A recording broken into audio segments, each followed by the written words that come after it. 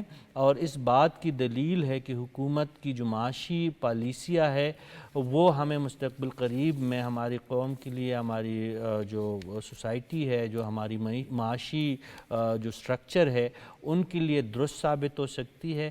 لہٰذا اب ہمیں اس بات کا انتظار ہے کہ یہ تو ورلڈ بینک ہے، اس کے بعد ہم جانتے ہیں کہ سعودی عرب کی طرف سے پاکستان میں سرمایہ کاری کی باتیں ہو رہی ہے، کافی مدت سے ہم وہ باتیں سن رہے ہیں.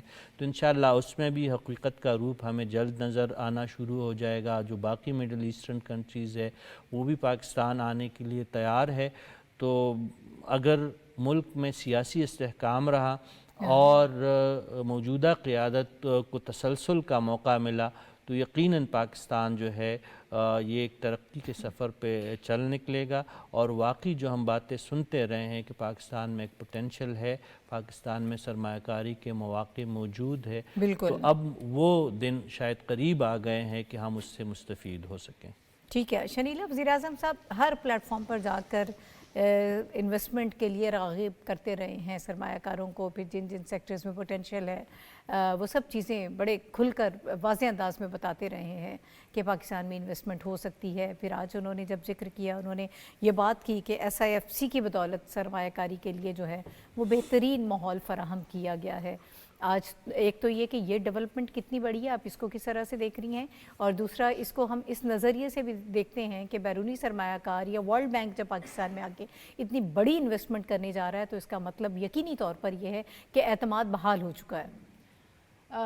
بالکل صحیح کہہ رہی ہیں آپ ناہید، کہ اعتماد بحال ہو چکا ہے. وہ صرف بیرونی سرمایہ کاروں کا نہیں ہو چکا، اندرونی سرمایہ کاروں کا بھی اعتماد جو ہے بحال ہو چکا. اس کی وجہ یہ کہ ابھی گیلپ کا ایک سروے ہمارے سامنے آیا ہے جس میں 44% جو بزنس مین ہے، بزنس کمیونٹی ہے، انہوں نے کہا ہے کہ حکومت کی معیشت جو ہے وہ درست سمت کی طرف جا رہی ہے اور ہمیں حکومت کی پالیسی کے اوپر ٹرسٹ ہے. تو یہ جو گیلپ کا سروے، اس میں یہ ہے کہ 7 سے 8% بہتری آئی ہے ان لوگوں اس اعداد و شمار میں جو بلیو کرنا شروع ہو گئے ہیں حکومت کی پالیسیز کے اوپر. تو اس کا مطلب یہ ہے کہ ایک طرف تو آپ کے اندرونی طور پہ جو سرمایہ کار ہے وہ حکومت کی پالیسیز کے اوپر اعتماد کرنا شروع ہو گیا، جس کی وجہ سے ہمیں نظر آتا ہے کہ ہماری اسٹاک ایکسچینج بہتر ہو رہی ہے، ہمیں نظر آ رہا ہے کہ ہماری ایکسپورٹ بڑھ رہی ہے، ہمیں پتہ چل رہا ہے کہ ہماری IT کے شعبے میں بڑی بہتری ہو رہی ہے، ٹیکسٹائل انڈسٹری کے اندر بڑی بہتری ہو رہی ہے، زراعت کے شعبے کے اندر جو ہے بہت زیادہ بہتری ہو رہی ہے. مریم نواز پچھلے دنوں انہوں نے جو کسان تھے ان کو ایوارڈ دے رہی تھی کہ جنہوں نے جدید ٹیکنالوجی کا استعمال کرتے ہوئے بہت زیادہ زراعت کے اندر جو ہے نا کامیابی حاصل کی ہے.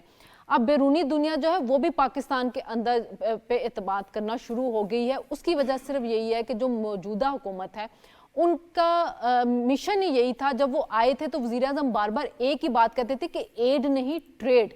ہم دنیا کے ساتھ ٹریڈ کرنا چاہتے ہیں، ہم چاہتے ہیں کہ دنیا یہاں پہ آئے اور آ کے سرمایہ کاری کرے تاکہ ہمارے زر مبادلہ کے ذخائر جو ہیں وہ بڑھیں. ہمیں بار بار جو IMF کی طرف جانا پڑتا ہے، ہمیں قرضے لینا پڑتا ہے اپنے زر مبادلہ کے ذخائر کو مستحکم رکھنے کے لیے. تو اس کے لیے ضروری یہ ہے کہ ہم اپنے جو وسائل ہیں ان کو بروئے کار لاتے ہوئے اپنے معاشی طور پہ خود کفیل خود ہوں، بجائے اس کے کہ ہم ہر طرف کشکول اٹھا کے چلے جائیں، لوگوں سے مانگ رہے ہوں. اس کی بجائے یہ کہ لوگ آئیں، آ کے انویسٹمنٹ کریں.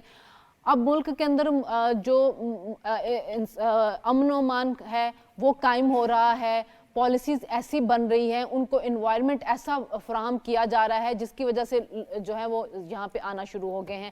SIFC کا قیام بھی اسی وجہ سے کیا گیا تھا کہ جو ریڈ ٹیپزم ہے یہ ختم ہو جائے. لوگ یہاں پہ آتے تھے، ان کو شکایتیں یہی ہوتی تھی کہ جب ہم آتے ہیں تو ایک محکمہ دوسرا محکمہ NOC لیتے اتنا ٹائم لگ جاتا تھا کہ سرمایہ کار بھاگ جاتا تھا.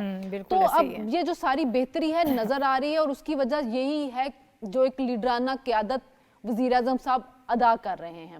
وہ ہر چیز کو ہر جگہ پہ وہ خود جاتے ہیں، ہر دیکھ رہے ہیں، ہر منصوبے کے بارے میں وہ جو ہے وہ بات کر رہے ہوتے ہیں، ہر منصوبے کو وہ خود جا کے معائنہ کر رہے ہوتے ہیں. وجہ صرف یہی ہے کہ جتنی پاکستان کے لیے ہم ترقی کر سکتے ہیں وہ کریں. ابھی 1 سال ہوا ہے اور اس ایک سال میں دیکھیں کہ لوگوں کا اعتماد بحال ہونا شروع ہو گیا.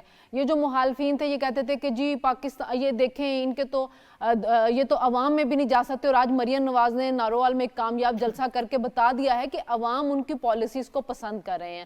عوام اب چاہتے بھی یہی ہیں کہ ترقی ہو, امن ہو, اور وہ جو فتنہ فساد پھیلانے والے تھے ان کو ریجیکٹ کر دیا گیا. تو اسی وجہ سے وہ قوتیں بھی خوفزدہ ہو چکی ہوئی ہیں. تو یہ جو ورلڈ بینک یہاں پہ آیا ہے, یہ جو سرمایہ کاری کرے گا, 40 ارب ڈالر کی سرمایہ کاری کم نہیں ہوتی ہے. اس سے پہلے سی پیک آ چکا ہے 65 ارب ڈالر کا, اور اس کے اوپر کام روک دیا گیا تھا, لیکن اب پھر دوبارہ سے شروع ہو چکا ہے وہ سرمایہ کاری 40 ارب ڈالر کی یہ سرمایہ کاری. تو آپ خود سوچ سکتے ہیں کہ اگر ان پہ کام ہونا شروع ہو گیا اور یہ جتنے منصوبے ہیں ان کے اوپر عمل درآمد ہو گیا, تو پاکستان کی انشاءاللہ تقدیر بدلے گی. اور وہ لوگ جو خواب دیکھ رہے تھے جی پاکستان ڈیفالٹ ہو جائے گا, پاکستان سری لنکا بن جائے گا, پاکستان میں کوئی آئے گا نہیں, پاکستان بیرونی طور پہ تنہا ہو جائے گا, اب ان تمام قوتوں کو, پاکستان مخالف قوتوں کو جواب مل جائے گا کہ نہیں, پاکستان ترقی کرے گا, جہاں پہ آج کھڑا ہے اس سے بہت آگے جائے گا انشاءاللہ. ٹھیک ہے.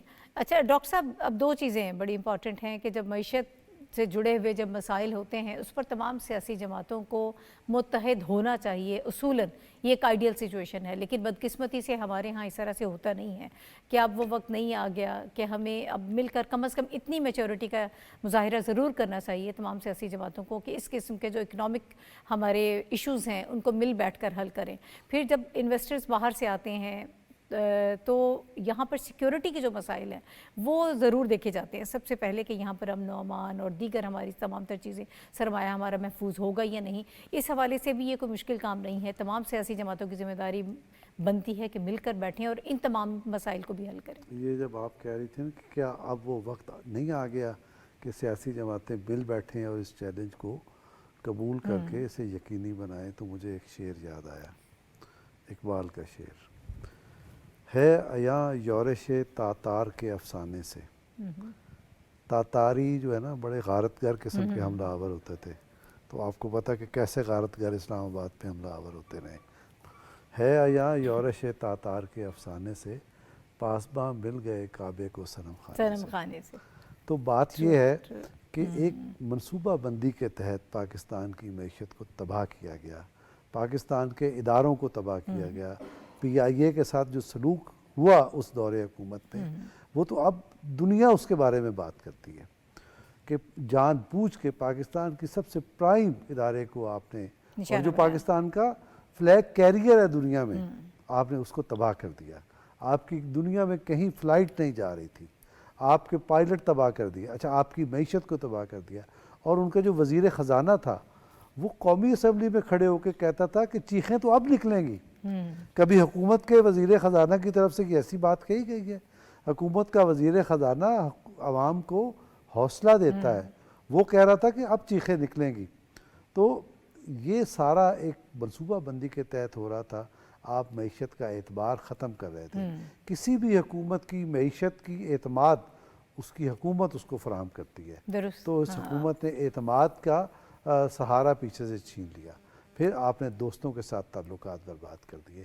یہ صورتحال تھی جب حکومت آئی, تو اس وقت وہی جو حکومت برباد کر کے گئے تھے, مجھے فواد چودھری کے آج بھی سٹیٹمنٹ یاد ہیں, وہ یہ کہتے تھے کہ ہم ان کو بتا رہے تھے, ان کو سے مراد آپ سمجھ رہی ہیں جن سے یہ مذاکرات کرنا چاہتے ہیں, کہ یہ نئی معاملات سنبھال سکیں گے, پاکستان ڈوب جائے گا. اور جیسے ابھی سری لنکا کی مثالیں دی جا رہی تھیں.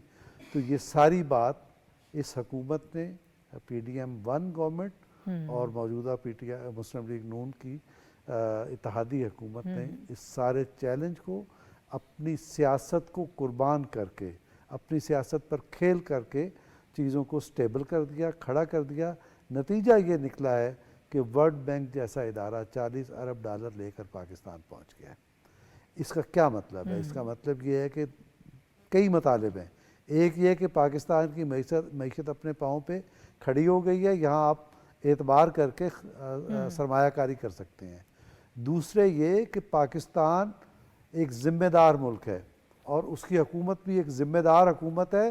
وہ ایسی حکومت نہیں ہے کہ پڑوس سے دہشت گردوں کو بلا کے آپ یہاں ان کو جگہ فراہم کریں, وہ پھر دہشت گردی کرتے پھریں, اور دنیا بھر سے جو سرمایہ کار آئیں اور جو پاکستانی سرمایہ کار ہوں ان کی سرمایہ کاری کو غارت کر دیں. تو یہ پیغام بھی دنیا میں گیا. جب یہ پیغام گیا تو پھر آپ یہ دیکھتے ہیں کہ پاکستان کے دوست ملک بھی یہاں چلے آئے، سعودی عرب بھی یہاں چلا آیا، بالکل ایسے ہی، ہاں امارات بھی چلا آئی، یہ آپ کے چائنا اور اب ورلڈ بینک، اور یہ معاملات اب آگے بڑھتے جانا ہے۔ اور پاکستان نے جو اپنی قسمت ہے، اور پاکستان کی اپنی قسمت کیا ہے؟ پاکستان کی اپنی قسمت ایک خود مختار، طاقتور اور پروگریسو پاکستان، ٹھیک ہے، جو اس خطے کو بھی استحکام دے گا، اس خطے کی خوشحالی میں اضافہ کرے گا، اور پاکستان کے جو بادل، ایک تاریک بادل پاکستان کے اوپر چھٹ گئے تھے کسی وجہ سے، ان سب بادلوں کو ختم کر کے یہاں ترقی اور خوشحالی کا راستہ لائے گا۔ اور یہ جو 9 ایگزیکٹو ڈائریکٹر پاکستان میں ایک ساتھ آئے ہیں، یہ بذات خود ایک تاریخی واقعہ ہے کہ 9 ایگزیکٹو ڈائریکٹر ورلڈ بینک کے اٹھ کے آ جائیں یہاں اور پاکستان کے وزیر اعظم کو کہیں کہ یہ ہمارے پاس $40 ارب ہیں، ان کی آپ سرمایہ کیجئے، اس میں اپنی معیشت کو ٹھیک کریں، اپنے نوجوانوں کو آپ جو ہے بااختیار بنائیں، اور آپ صحت کے معاملات ٹھیک کریں، اور دیگر معاملات کو ٹھیک کریں، عوام کے اوپر اس کو انویسٹ کیا جائے۔ اور یہ جو آپ بات کہہ رہے ہیں کہ جو تاتاری جن سے آپ کہہ رہے ہیں کہ جو یہاں اسلام آباد پہ حملہ آور ہوتے ہیں، وہ ان کے آپ کے ساتھ مل جائیں آئیڈیالوجیکلی اور آئیڈیلی، بالکل ٹھیک بات ہے کہ پاکستان کی معیشت ہو، پاکستان کی سیاست ہو، پاکستان کی خارجہ پالیسی ہو، وہ پاکستان کے ہر شہری کی برابر کی ہے جتنی حکومت کی ہے۔ اصولاً سب کو شریک ہو جانا چاہیے، لیکن جن کا ایجنڈا پاکستان کو تباہ کرنا ہو، جنہوں نے PIO کو تباہ کر دیا ہو، جنہوں نے پاکستان کے خارجہ تعلقات بگاڑ دیے ہوں، جنہوں نے اکنامک کوریڈور کے خلاف سازش کی ہو، تو وہ کیسے آئیں گے؟ ہاں، ہم اپیل کر سکتے ہیں کہ ان کے اندر جو پاکستان سے محبت کرنے والے ہیں وہ پہچانے پاکستان کے دشمنوں کو اور پاکستان اپنی پالیسی کو تبدیل کریں۔ بلوچ صاحب، میں آپ کی طرف آؤں گی۔ یہ ایک تو اسی خبر کے حوالے سے میں آپ کا پوائنٹ آف ویو لینا چاہتی ہوں کہ اس کی کتنی سگنیفیکنس ہے، کتنا بڑا اس کا امپیکٹ دیکھ رہے ہیں آپ آنے والے دنوں میں پاکستان پر اور پاکستان کی عوام پر۔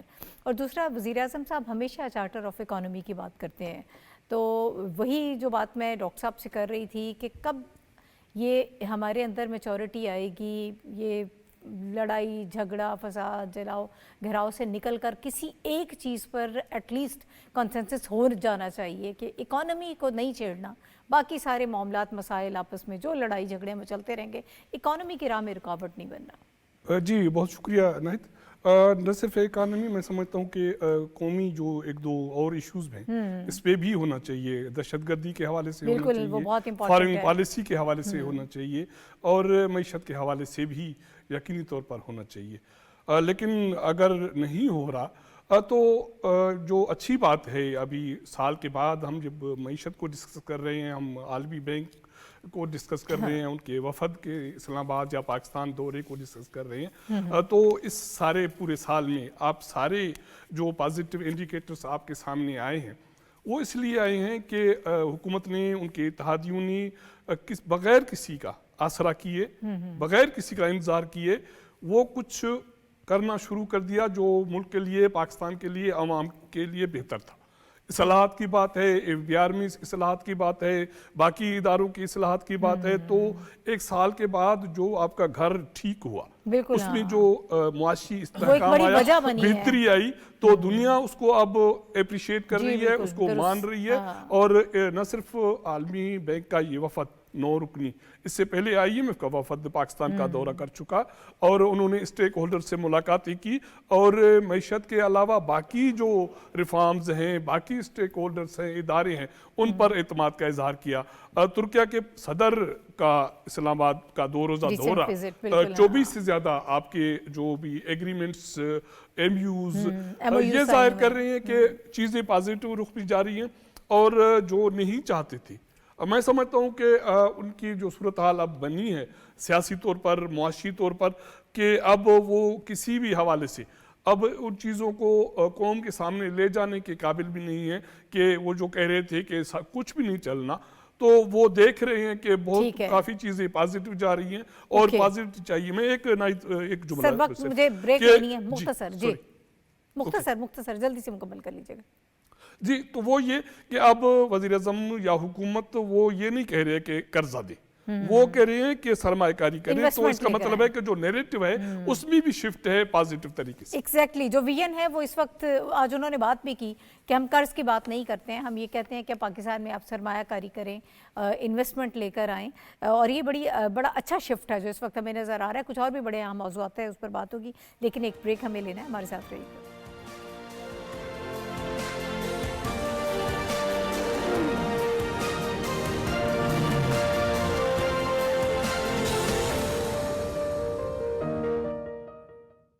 پروگرام میں ایک مرتبہ پھر آپ کو خوش آمدید کہتے ہیں.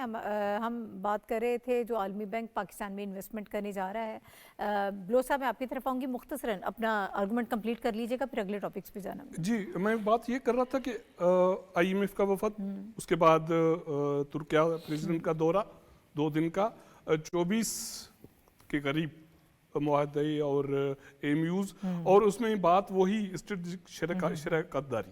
ایسا نہیں ہے کہ صرف 2 طرفہ تعلقات اور صرف ایک چھوٹے چیزیں کرنی ہے.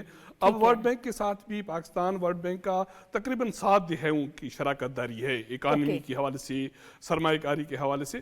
اب بات صرف یہ نہیں ہے کہ $40 ارب سرمایہ کاری, بات یہ ہے کہ سال میں حکومت نے جو اقدامات اصلاحات کے حوالے سے کی, ان کے حوالے سے اداروں کا جو رد عمل ہے, خاص کر کے اب یہ عالمی بینک کا جو وفد ہے ان کا یہ کہنا ہے کہ یہ اصلاحات اس کی جو مثبت نتائج آ رہے ہیں, تو اس کا مطلب ہے کہ آپ پازیٹیو ڈائریکشن میں جا رہے ہیں, آپ درست ڈائریکشن میں جا رہے ہیں. اب جہاں بات ہے $40 ارب کی سرمایہ کاری کی, اس کے 2 پورشن ہیں. ایک پورشن یہ ہے کہ $20 ارب حکومتی شعبہ وہ اس کو ہینڈل کرے گا, $20 ارب آپ کے نجی شعبہ, تو اس کا مطلب ہے کہ آپ کی صنعت, آپ کی زراعت, جہاں بھی یہ سرمایہ کاری ہوگی اس کا سائیکل بڑھے گا, تو روزگار, اس کا روزگار کے حوالے سے آپ کی معیشت کا جو سائیکل پہیا چلے گا, تو آپ کی جو مارکیٹ اکانومی ہے وہ بوسٹ کرے گی, وہ مثبت رخ میں چلنا شروع اور obviously اس کا پھر ٹرکل ڈاؤن ایفیکٹ آپ کو نظر آتا ہے کہ عام عوام کی زندگی پر اس کے اثرات ہمیں نظر آتے ہیں.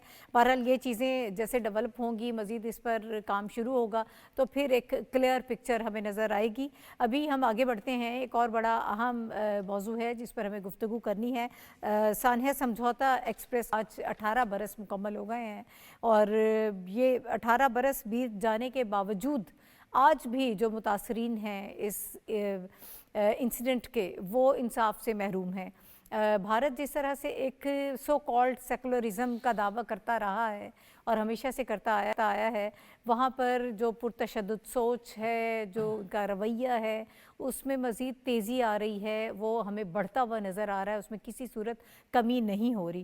اگر اس واقعے کے حوالے سے کوئکلی تھوڑی سی بات کر لیں تو 18 فروری 2007 کو دلی اور لاہور کے درمیان چلنے والی سمجھوتا ایکسپریس کو پانی پت کے مقام پر آگ لگا دی گئی تھی, اور اس میں 43 پاکستانی, 10 بھارتی شہری, جبکہ 15 اور بھی افراد تھے, جو اس میں ٹوٹل 68 افراد جو ہیں وہ اس میں ہلاک ہو گئے تھے.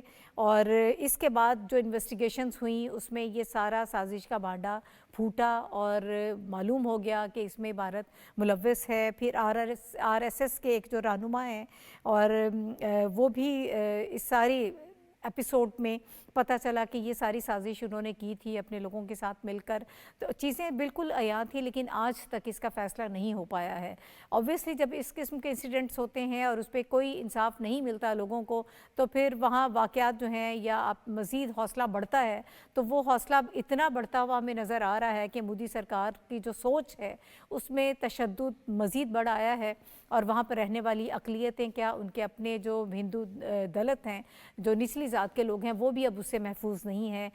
پاکستان کے خلاف جو سازشیں ہو رہی ہیں, کشمیر کے ساتھ جو سارا سلوک روا رکھا گیا وہ ہم سب کے سامنے ہے. میڈیا پہ جس طرح سے انویسٹمنٹ کی جاتی ہے, پاکستان کے خلاف پروپاگنڈا کیا جاتا ہے, وہ ساری چیزیں بے نقاب ہو چکی ہیں, لیکن ابھی تک معاملات درست نہیں ہوئے. صافی صاحب میں آپ کی طرف آؤں گی. ایک تو 18 برس مکمل ہو گئے, لیکن ابھی تک متاثرین کو انصاف نہیں ملا. میں چاہوں گی کہ اس انسیڈنٹ کے حوالے سے بھی بات کریں, اور اوورآل جو ہمیں اس وقت بیہیویئر نظر آ رہا ہے مودی سرکار کا. پہلی بات یہ ہے کہ سمجھوتا ایکسپریس کا جو سانحہ ہے, اس پہ شروع دن سے پاکستان کا موقف یہی رہا ہے کہ یہ RSS اور جو متشدد ہندوانہ سوچ, جو سرکاری سرپرستی جس کو اس وقت حاصل ہے مودی سرکار کی صورت میں, ان کی ایک سوچی سمجھی سازش کے تحت ہی یہ واقعہ ہوا ہے، اور اس پہ بھارتی ریاست اور ریاست کے کارندے بالکل براہ راست شامل تھے۔ آج تک اس لیے اس کی جو متاثرین آپ نے ابتدائیہ میں جو بتایا کہ متاثرین کو کوئی سنوائی نہیں ہوئی ہے، ان کے لواحقین کی کوئی دادرسی نہیں ہوئی ہے، اس کی وجہ یہی ہے کہ یہ بھارتی ریاست اس میں ملوث پائی گئی ہے، اور اب تو مودی سرکار جب سے قائم ہے وفاق میں، بھارتی وفاق میں، اور باقی جو بھارت کے جو باقی علاقے ہیں اس میں تو اب یہ بات ثابت ہو گئی ہے، اور ہندوتوا کی جو متشددانہ سوچ ہے اس کی براہ راست پیروکار اور پرچار کرنے والے خود بھارتی وزیر اعظم نریندر مودی ہے۔ تو اس میں تو ہمیں کوئی توقع نہیں رکھنی چاہیے کہ بھارت کے رویے میں کوئی تبدیلی آئے گی، یا سمجھوتا ایکسپریس یا کشمیر کے مظلوموں کو کوئی انصاف ملے گا، یا دلتوں کو، یا بہار، آسام، ناگالینڈ جو باقی جہاں پہ اقلیتیں متاثر ہے ان کی کوئی سنوائی ہوگی۔ پاکستان کے موقف کی آج بھی جیت ہے۔ پاکستان نے ہمیشہ سے بھارت کے مکروہ چہرے کو بے نقاب کیا ہے، اور جو وقت گزرتا ہے تب بھارت کا جو ایک مکارانہ سوچ ہے، جو ظالمانہ پالیسی ہے، وہ مزید اشکارا ہوتی ہے۔ شنیلا، جو پالیسیز اس وقت مودی سرکار کی ہیں اس سے وہ خود ہی اپنے آپ کو ایکسپوز انہوں نے کر دیا ہے۔ اب دنیا جو ہے وہ اس طرح سے ان کے آرگومنٹ کو یا ان کا جو ایک نیریٹو ہے اس کو تسلیم نہیں کرتی ہے، جس طرح سے پہلے جو کہا جاتا تھا ایک بڑی منڈی ہونے کے ناطے اس کی بات مان لی جاتی تھی، لیکن اب چیزیں تبدیل ہو گئی ہیں۔ ظاہر ہے ناہید، اس لیے کہ جو ایک نام نہاد سیکولرزم کا لبادہ اوڑا ہوا تھا انڈیا نے، تو اب دنیا کے سامنے عیاں ہونا شروع ہو گیا، بلکہ خود انہی کے لوگ اس کو ایکسپوز کر رہے ہیں۔ جب ممبئی حملے ہوئے تھے تو اس میں جو انٹیلیجنس آفیسر حامد کرکرے کا جو قتل ہوا تھا، اور اس کے اوپر جو کتاب آئی تھا ہو کولڈ دا کرکرے، اس کے اندر ہی یہ بتا دیا گیا تھا کہ یہ جو انسپیکٹر اس کو کیوں قتل کیا گیا، کیونکہ یہ انویسٹیگیشن کر رہا تھا سمجھوتا ایکسپریس کی، اور سمجھوتا ایکسپریس جا کے لنک ہو رہا تھا ان کی اپنی ہی انتہا پسند تنظیموں کے ساتھ، اور اسی انتہا پسند تنظیم کے جو نظریات ہیں وہی نظریات بی جے پی کے ہیں، اور وہی نظریات اس وقت جو ہے مودی سرکار کی پالیسیز کے اندر ہمیں نظر آتے ہیں۔ تو یہ تو ان کی انتہا پسندانہ سوچ ہے جو اب دنیا کے اوپر آ رہی ہے۔ ان کے اپنے وہاں پہ جو لکھنے والے ہیں، جو رائٹر ہیں، وہ ان کو خود دنیا کے سامنے اشکار کر رہے ہیں، اور پھر جو کشمیر میں ہو رہا ہے وہ تو اب کسی سے ڈھکا چھپا ہے ہی نہیں، کہ کشمیر کو کس طرح انہوں نے دنیا کی سب سے بڑی ایک جیل بنا کے رکھ دیا، اور جو ظلم وہاں پہ روا کیا گیا ہے، جس طرح وہاں پہ فراڈ الیکشن کروائے گئے ہیں، تو یہ دنیا، اور جو کینیڈا میں کیا ہے، جس طرح امریکہ میں سکھ لیڈر کے ساتھ کیا، جو لنڈن میں سکھ لیڈروں کو قتل کروایا، تو یہ چیزیں دنیا کو سمجھ آ گئی ہیں، اور اب ان کو پتہ چل رہا ہے کہ یہ جو نام لحاظ جمہوریت کا اور سیکولرزم کا لبادہ اوڑا، اس کے پیچھے ایک بڑا مکروہ چہرہ ہے۔ ٹھیک ہے ڈاکٹر صاحب، یور ٹیک آن اٹ سر۔ دیکھیں، یہ جو بات میں کہنا چاہ رہا تھا وہ شنیلا نے کہہ دی۔ دیکھیں جو کچھ ہوا، یہ جو سمجھوتا ایکسپریس ہے، کرکرے کا بھی ذکر کر دیا، اور اس کو کیوں مروا دیا گیا، اس کا راز یہ تھا کہ یہ ایک کرنل پروہت نے انکشاف کیا تھا کہ کرنل پرشاد کے ذریعے، حاضر سروس فوجی تھا، اس کے ذریعے بم فراہم کیے گئے تھے اس ٹرین کو اڑانے کے لیے، اور وہ حاضر سروس فوجی تھے۔ مقصد کیا تھا؟ مقصد یہ تھا کہ پاکستان کے ساتھ جنگ شروع ہو جائے، ایک باقاعدہ جنگ شروع کرنا چاہتے تھے، اور یہی سبب تھا کہ اس وقت ہماری سرحدوں پہ انہوں نے فوج کا اجتماع کرنا شروع کر دیا تھا۔ تو یہ ان کے مقاصد تھے۔ اس کے تحت انہوں نے یہ نہیں دیکھا کہ جیتے جاگتے انسان 68 انسان، اور ان کو آگ کے شعلوں کی لپیٹ میں پھینک دیا۔ اور پھر اب یہ دیکھیں کہ ان کی فلم انڈسٹری کو دیکھیں، فلم انڈسٹری ان کی باقاعدہ ٹیررزم کو، کراس بارڈر ٹیررزم کو فروغ دے رہی ہے۔ ایک فلم اگر آپ دیکھیں افواہ، تو اس میں را کے ایجنٹ امریکہ میں جا کے خون کی ندیاں بہا دیتے ہیں، اور جب امریکی ایجنٹس ان کے سامنے آتے ہیں وہ کہتے ہیں تم ہمیں جانتے نہیں ہو، ہم خون میں نہلا دیتے ہیں۔ یہ ڈائیلاگ ہے اس فلم کا۔ تو یہ ایک ان کی آفیشیل پالیسی ہے انڈین گورنمنٹ کی، اور یہ کینیڈا وغیرہ کا جو ابھی ذکر ہو گیا امریکہ کا۔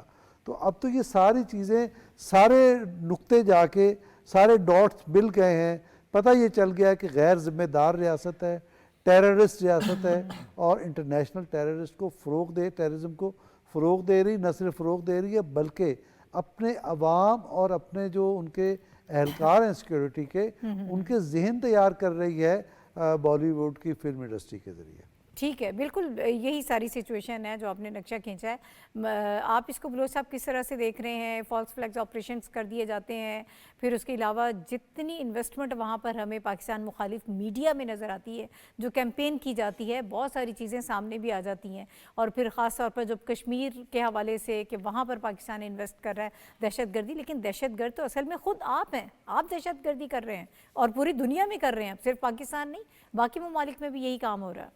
جی میں سمجھتا ہوں کہ پہلے پاکستان عرصہ دراز سے جب سے کشمیر ایشو ہے، کشمیر کے حوالے سے، انسانی حقوق کے حوالے سے، منارٹیز جو مسلم ہیں، جو سکھ ہیں، ان کے حوالے سے انڈین ریاست میں جو کچھ ہو رہا تھا، صرف پاکستان واحد ریاست تھا جو آواز اٹھاتا تھا دنیا میں. اور دہشت گردی کے حوالے سے جو پراکسی ہے اس کے حوالے سے بھی پاکستان کا ایک مضبوط موقف رہا. اب دنیا اس کو توسیع کر رہی ہے. اب اگر 2 دن پہلے آپ اقوام متحدہ کی دہشت گردی کے حوالے سے رپورٹ کی بات کریں، اس کو دیکھیں تو اس میں پاکستان کی کوششوں کو، ان کی جو شواہد ہیں ان کے حوالے سے ان کو تسلیم کیا گیا ہے. اب یہ اگر سمجھوتا ایکسپریس سم سانحے کی بات کریں، شہادتوں کے باوجود آپ نے ملزمان کو چھوڑ دیا، تو بات یہ ہے کہ کوئی تو ہوگا اس کے پیچھے کردار، اس کو کیوں نہیں سامنے لایا جاتا، اس سے پردہ کیوں نہیں اٹھایا جاتا؟ تو ملزمان جو قاتل ہیں ان کو تو پردہ نہیں اٹھانا، اس کا مطلب ہے کہ ان کو آپ پروٹیکٹ کر رہے ہیں ایز اے اسٹیٹ. تو یہ ہیومن رائٹس کی بڑی وائلیشن ہے اور اس پہ تو دنیا پہ ایکشن ہونا چاہیے. سطح پر یہ سارا ہو رہا ہے، سرکاری سرپرستی حاصل ہے. اس طرح کی چیزوں کو ایسے نہیں ہوتا ہے جس طرح سے آپ کر رہے ہیں. اور پھر اپنے جو سوچ جس قدر ہمیں وہاں تشدد پسند نظر آ رہی ہے، یہ ساری چیزیں بہت خطرناک ہیں. ود ان انڈیا بھی لوگ اس کو ایکسیپٹ نہیں کر رہے ہیں. صرف دوسرے اس کا نشانہ نہیں ہے، آپ خود بھی اس کا نشانہ بنیں گے. بہرحال آگے بڑھتے ہیں، وقت تھوڑا کم ہے لیکن ایک بہت اچھا ٹاپک ہمارے پاس موجود ہے، ایک اچھی خبر ہے، اس پر ہم یہ چاہتے ہیں کہ بات کر لیں. گوادر میں ایک 4 روزہ کتب میلہ ہوا ہے اور وہ شہریوں نے اس پہ بہت زیادہ دلچسپی لی ہے. اس میلے میں ادب، ناول، شاعری، ٹیکنالوجی اور سائنس، ڈرامہ سمیت مختلف موضوعات پر کتابیں رکھی گئی تھیں.